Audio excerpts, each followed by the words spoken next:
There's no real question that Bloomburrow as a product line is going to be very successful. The early days of this product being announced really had players set on the back heel of excitement. This was a set the players wanted, and they've really been looking forward to it. But as we get closer to Bloomburrow and next week the official spoiler season begins, there's a lot to discuss about what's actually happening now that we've started to see these spoilers, the prices of the products, and the potential of a set being so massive that it causes issues for other products. Guys, stick around. We have so much to cover in today's video.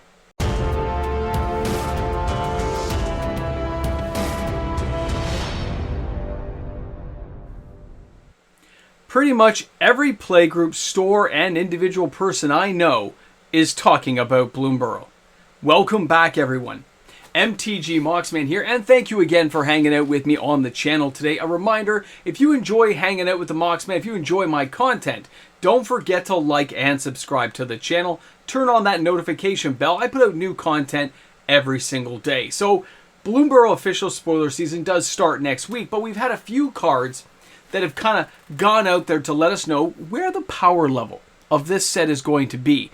And I'll be honest, it's a lot higher than I thought it was going to be. People will say there's power creep coming in, and I'm not going to debate that in today's video, but I am going to discuss the popularity of cards coming out and what's happening with the spoilers we've already seen. The new mana base, which I'm going to share with you, you may have already seen this mana base, but there's something to be discussed when you see these types of cards coming out and the potential value for future sets. And of course, guys, let's not forget the secondary market right now and the cards being sold. And not all of them are reserve list cards, but the sheer quantity of cards is kind of blowing people's minds as we get ready for those furry critters to come at us. So, we're going to end off the end of the video, though, with what happens when a set becomes a little too big and what it means to other sets that might be in its way. But first, let's start out with those spoilers and take a look at some of these new land cards and what they may mean for your deck construction. The first card I want to share with everyone is the Oak Hollow Village. This is a land card that's uncommon from Bloomburrow. Now, this land is a little different from lands we've seen the last little while, like Triomes. It doesn't come into play tapped, but only taps for colorless. Now, you can add 1 green to your mana pool, but only to cast creature spells, not the worst drawback. You also can tap a green and put a +1/+1 counter on a frog, rabbit, raccoon, or squirrel you control that enter the battlefield this turn. These lands do not seem overpowered to me so far. It seems kind of generic and kind of like things we've seen in the past. It definitely isn't as good so far as the Kamigawa lands we've seen. Now, for our next one, the Rockface Village, when we take a closer look at what this land offers, other than the spectacular artwork, by the way, again, it taps for colorless, doesn't come into play tapped. You can add a red to your mana pool, but only to play a creature. And you can pay a red, and a target lizard, mouse, otter, or raccoon you control gets +1/+0 and gains haste until end of turn. Activate only as a sorcery. This one has a little more potential for a lot of red burn decks, so it's something to keep in mind.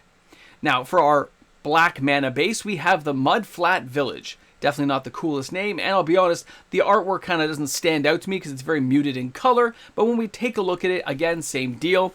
It can be tapped for black mana to cast creature spells, or it just taps for colorless.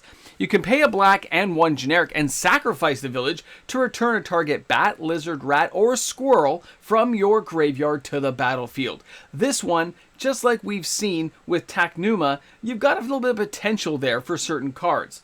Definitely not the worst drawback, and as an uncommon, having 4 of these that aren't, they don't come into play tapped could be something great. Now, the next one is the Lilypad Village. I think you could have thought of a better name, by the way, Wizards of the Coast. Just saying. Taps for colorless, taps for blue if you're casting a creature spell, but you can pay a blue and you can surveil too, but you only activate it if a bird, frog, otter, or rat enter the battlefield under your control this turn. So again, that drawback is there that limits its potential based on the creature types you're playing with and the deck you're building around. But in a standard play or a pre-release, this card may be just downright disgusting. It might be a very powerful card that I myself would look for because it lets me go cycling through the deck. Now let's go ahead and take a look at the white mana base.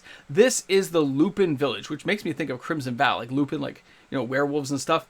When I look at this card, the artwork again gets me. It's awesome. It taps for white for mana for a creature spell. You got a generic if you just want to tap it, and 1 white, 1 generic. Sacrifice the Lupin Village. Look at the top 6 cards of your library. You may reveal a bat, bird, mouse, or rabbit among them and put it into your hand, and put the rest on the bottom in a random order. Now, when I'm looking at these lands, I have to admit to everyone, these aren't the most powerful cards.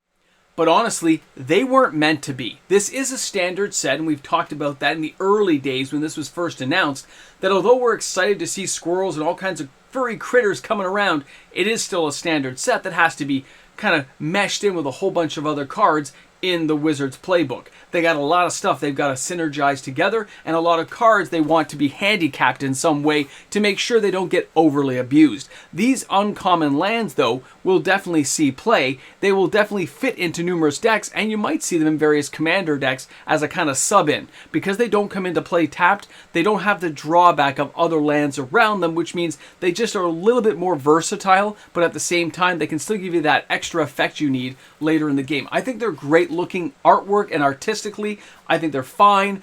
Power level, they don't awe-inspire me, but at the same time, I'm not turned off, which I actually think is a plus in this case.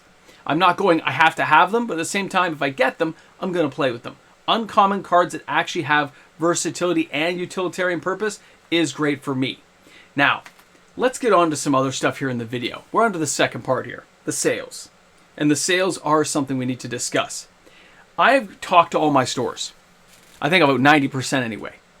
And the stores have informed me that they did up their orders for Bloomburrow. They knew this was coming. They read the writing on the wall and they vamped up their orders. But they are still purposely kind of wondering, like, is this going to happen? Because allocation could still mess them up.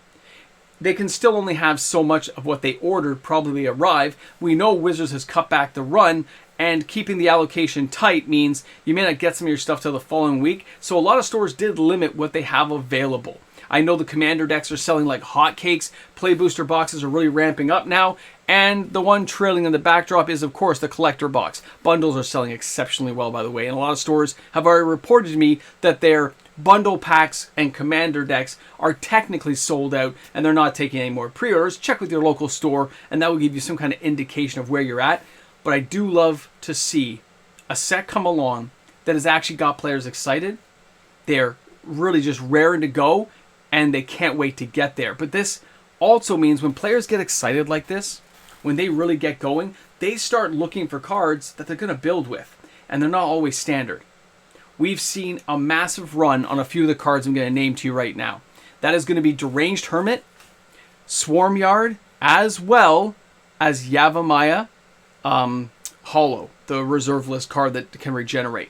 These cards all had exceptional sales in the last 24 hours and over the weekend in the last 72 hours. These are things you need to be aware of because if you're a player who's just thinking of this now, these cards are really expensive at the moment. They've really jumped up in price for the most part. Swarmyard's only like a $15 card. You can probably still swing that. But the overall price of these cards has really got a lot of attention, and that means there's a strain on that supply, and they're not readily in every single market space, so you have to go on TCG Player or somewhere else to find these cards. So keep that in mind if you're a player who wants to build with it. Patience may be the matter, of course, just to make sure you don't overspend or get sucked into a black hole with your wallet that you just can't escape from. Remember Black Hole, that Disney movie? I just thought of that again. Great movie. Very scary for the time. 1978 or 1980? Somewhere in there. Now, the last thing we have to cover. When a set is too big, and this is something that's going to come to the forefront. Assassin's Creed is getting slaughtered. Okay? Slaughtered. It'll say there's like 400 boxes sold on Amazon. Most of the stores I deal with haven't sold any collector boxes or the actual draft boxes. They've sold a lot of the starter decks, like the 2-player starter deck, and they've sold a few of the odds and ends here and there, but they haven't.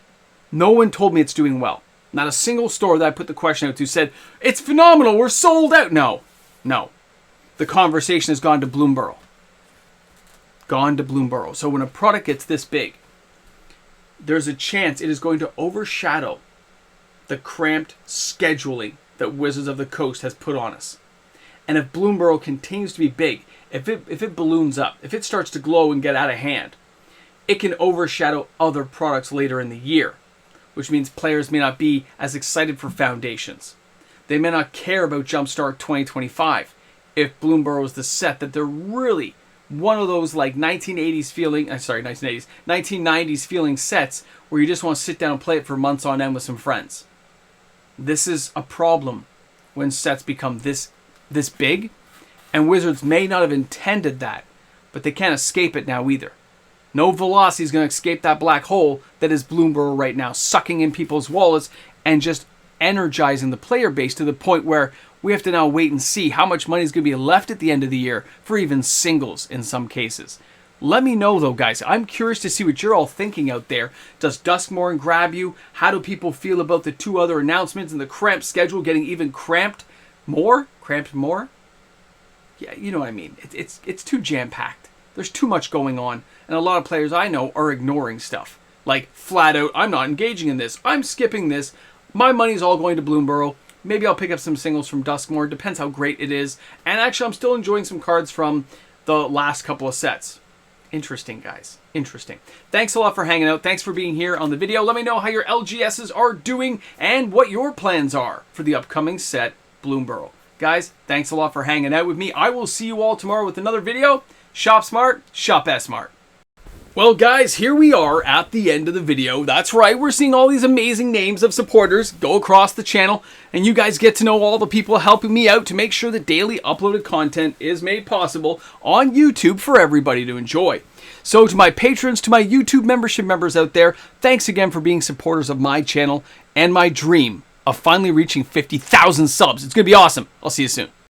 Imagine being a store, and you're so excited that you're going to have a set that's going to sell well, but you're worried that you don't have enough to meet demand. It's going to be interesting. Welcome back to the Ramble Jamble. Ramble! Jamble. Guys, stores knew it was coming, and they ordered more. But there's only so much money they have to spend. They don't have unlimited finances and unlimited money available from some, credit card that just has the Willy Wonka amounts on top. No, they just can't access cash that way. They can only order so much, so if people don't pre-order, they may not get it the opening day. They may just not have any available. That does freak a few stores out. I know it freaks out a few players. It's going to be interesting. Anyway. Yeah. I'll see you guys tomorrow. Do I have anything else to say? I don't think so. Sore stomach from the night before. Ew.